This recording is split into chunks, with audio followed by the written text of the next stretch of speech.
different. That was our first game. That was a strange game from the standpoint of you just don't get league games like that very often. And Bradley had a tough time making some open shots early in our game, and it snowballed on him, and we got going, as everyone who saw the game knows. So that one,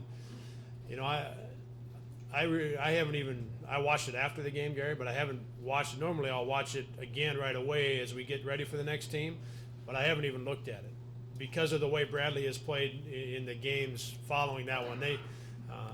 They've either won or been in position to win, and one of the games was at Indiana State. If you take out the Wichita game, one of the games was at Indiana State, and that went right down to the wire, and we know how good Indiana State is and how experienced they are. They lost a one-possession game to Missouri State, who we just saw on Saturday. So they've played the biggest change is at the defensive end of the floor.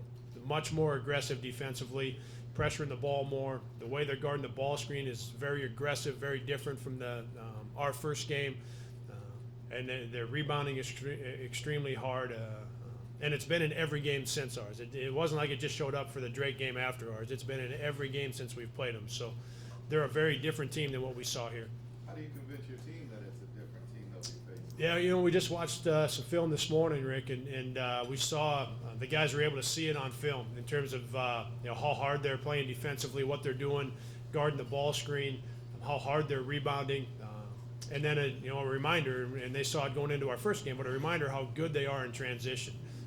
Walt Lemon is as good as there is in our league in terms of if they're able to get a turnover and get into the open floor or just get into transition, he gets there so fast and creates so many opportunities. So we just went through that today, and I think at this point, I think maybe earlier in the season would have been a harder sell, a month in. But at this point, with the amount of experience and the number of games that our guys have played, they understand when we go through something, when we watch it on film, when we talk about where a team is better or different, they get it, and they're doing a better job of being able to lock in